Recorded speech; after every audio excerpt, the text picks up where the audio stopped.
seawall along its coast to prevent the capital from sinking underwater. Well, the Great Wall of Jakarta will become a waterfront city nearly half the size of Manhattan. Nick Rushworth and Shirley Sitbon have more. The battle against the sea has begun a few miles off Jakarta.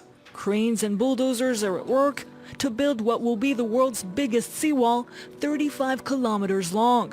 The goal is to convert Jakarta Bay into a huge reservoir and create a new part of the city designed in the shape of Indonesia's national symbol, the Garuda bird of Hindu mythology. The budget rounds into tens of billions of euros. The Dutch engineer heading the project says without it, parts of Jakarta will be lost. This whole area will be sea in 10 years' time. So basically either you abandon the city or you save it. That's the only option. Jakarta is sinking. You can see the sea level here on the right and the street level on the other side 3 to 4 meters below. Jakarta is built on swampland. It sinks 20 centimeters each year. That's only getting worse as families pump up drinking water daily. Over there you see one of the richest residential areas of Jakarta. And as you can see, it's already below sea level also. So this problem affects both the rich and the poor.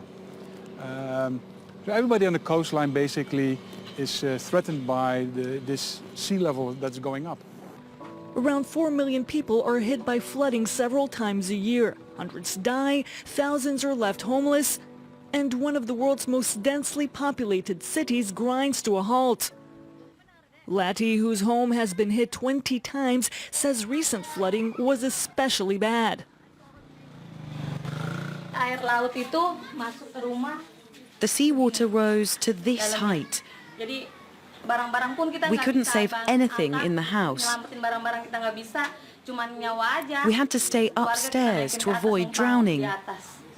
Jangan sampai lah. We're hoping that the flooding will stop and that the wall will have some effect. It has to be higher. We don't want any more flooding. The Great Seawall represents a massive challenge for Indonesia. The country is poor and riddled with corruption.